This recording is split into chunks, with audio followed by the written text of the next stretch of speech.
up-and-coming format for video. It's in the high end of video a lot, but it takes a massive amount of processing and storage. This is shot midday, by the way, in a blue sky, bright sun. And then push your colouring around to the skin tone, literally hit that or just above it. That's how skin tones are affected. Okay. People use vectors colour. The RGB and the secondary colours, don't go outside of those, that's blowing out the colour. You find on a spectroscope that the colours are going all over the place. That's me just picking one of my over 100 vlog guns I've done, dropping it in, and drop a lot on it, and then you can pull back the height, you can pull back the temperature, and obviously your shadows and highlights, you can do what you need to do.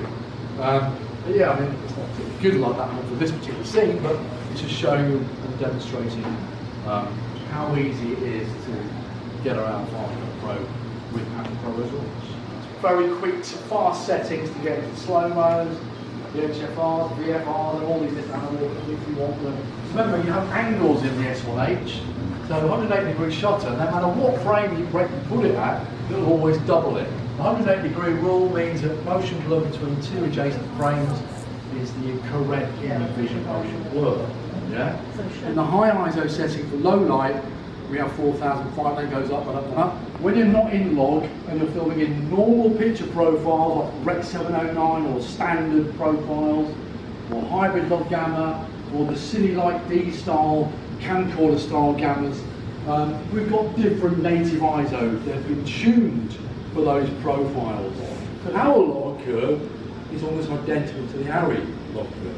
And that's what I've found when mixing and matching using ARRI cameras with the S1H. Wow, it's almost like having the same camera. Yeah.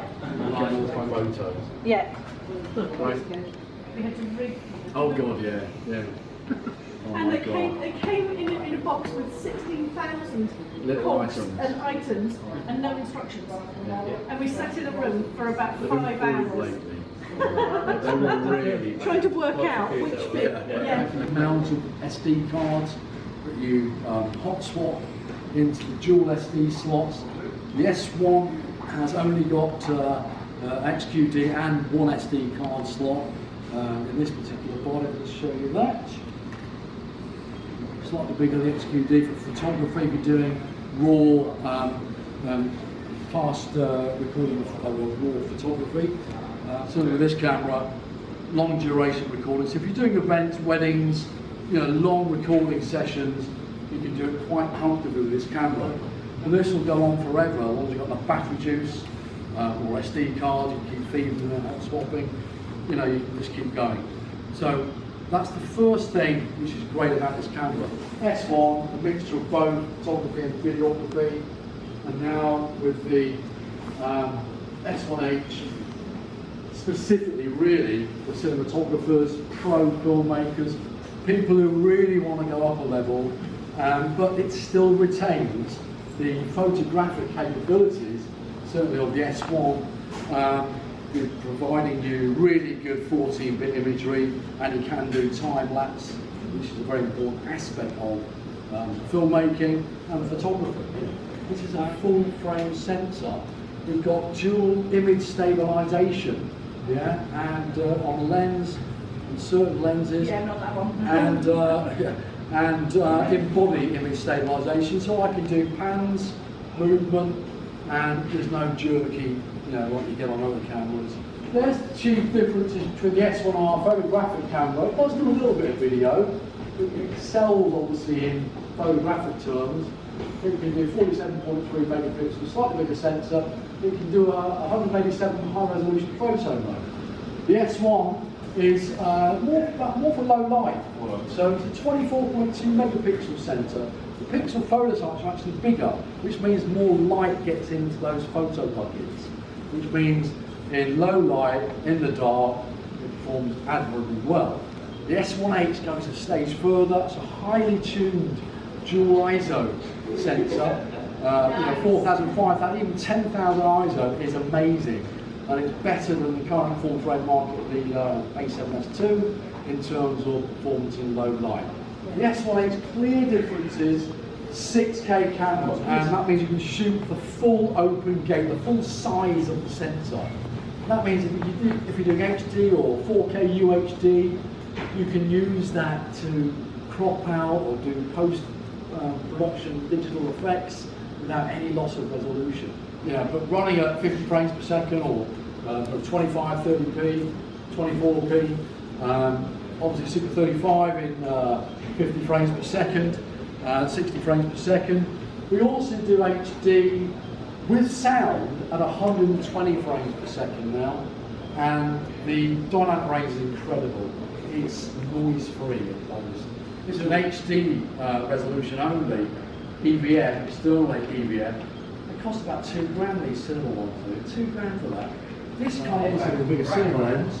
There's a massive amount of heat Oh, being generated well, by that's an good. active fan, and that active fan is pulling heat out from the heat sink. There's a metal plate in there, which is attached to the sensor processor engine.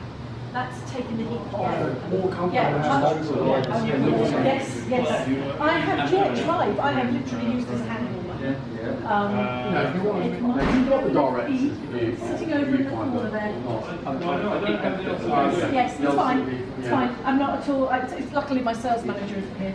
All the time that Robin's my sales manager isn't here, I'm happy to show the FP off. It's just if you suddenly walk down, and it will be quietly ferreting it away. Yeah. So that's it in its raw format.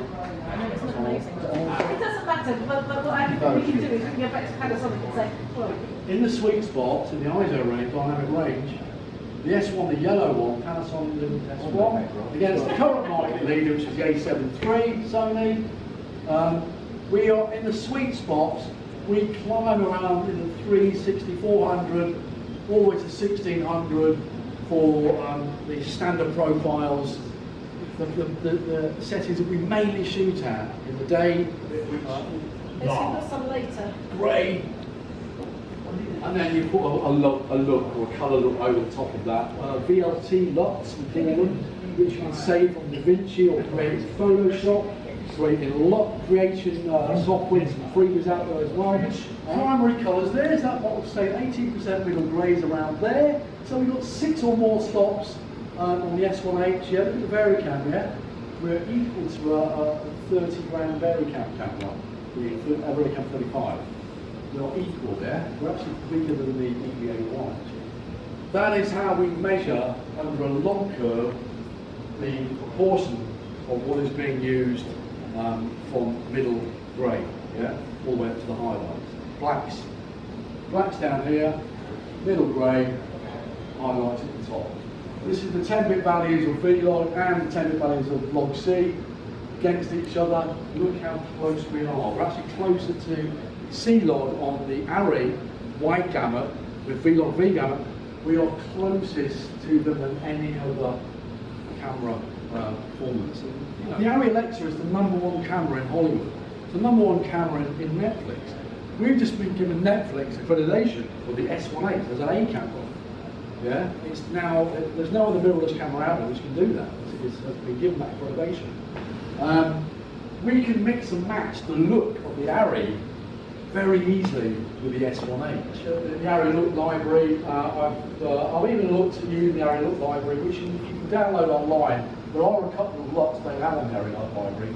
And if you transform them with a few of the freebies like the Lock Calc on the web, also doing stuff with raw photography, trying to capture all that dynamic range from a 14-bit raw image and seeing how V-log matches up. Sort of demonstrate the colour. That's grey V-log, that's how it looks when you put a particular LUT on. So that's a photo from raw to JPEG, that's how V-log looks. Now we put the LUT on, like photos I've created, and it's identical to a raw image. Skin tone as well, I mean, anamorphic. Now, they're really expensive. I wish Sigma did some anamorphic lenses. Is that in the pipeline?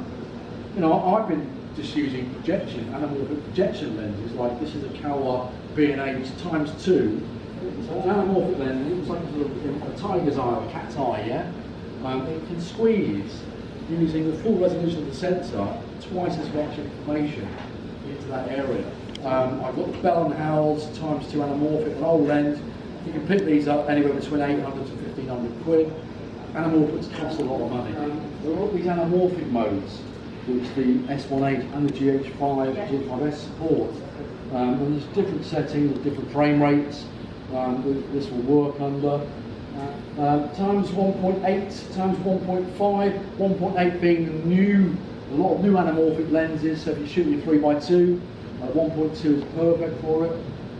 When you turn that, so you set it on to times 2, and then when you view it, you can film and see how it's going to look in post-production. Also, just focus on, not focus over at the moment, but you can see that it's giving me the D-squeeze. Anamorphic lenses like this can produce an orange flare. Yes, Carol talked about the blue flare for certain lenses. Some of these lenses you can get an EF or PL mount. Sigma produce adapters for these for the L mount.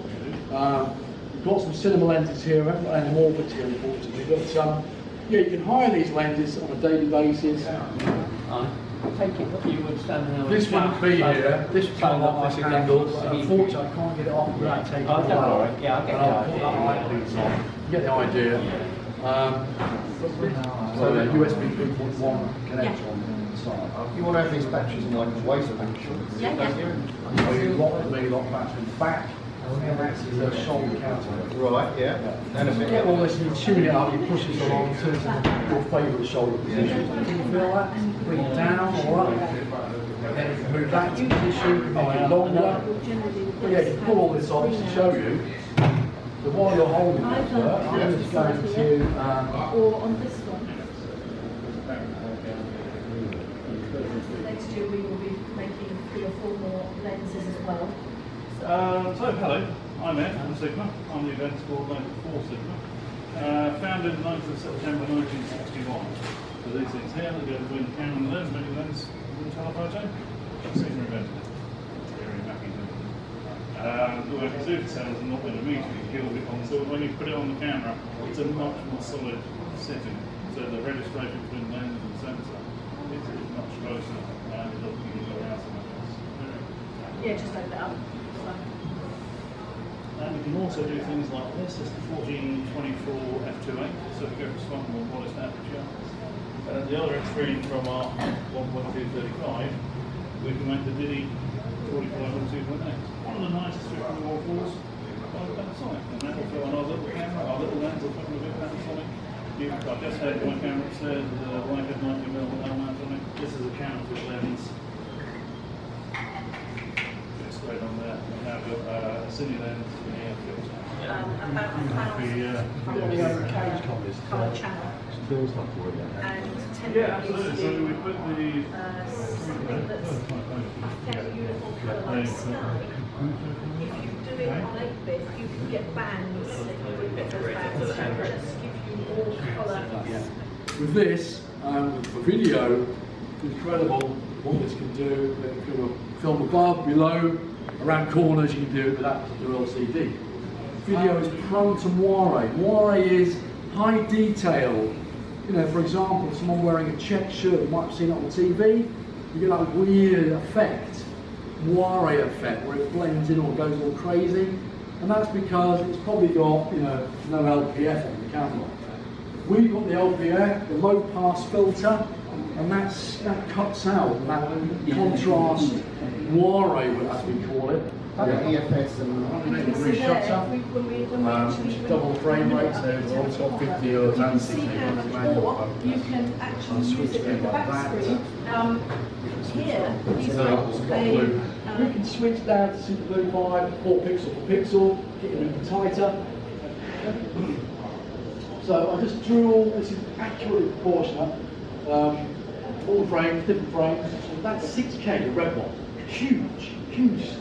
Now we've got down a full frame 17.9, Cinema 4K DCI, Super 35 17.9, Anamorphic 4x3, the Anamorphic one I just showed you, that's what it looks like, it's D-squeezed. FHD 16.9, 6K 24, 5952 pixels by 3968, again for 5.9. Cinema 4K DCI, that's how small 4K is, and a 6K image. It's insane how much more space you've got to work with. Think about that in post-production or mastering for the future. So the benefits of using it means that we can take either a UXD or an FHD for a masking for those formats, and we can perform a tracking shot in post-production. So you draw keyframes inside that 6K reservation, keep 4K master for the future, but transcode it down on the output to HD, you've got better vertical resolution quality by doing that than recording originally in HD.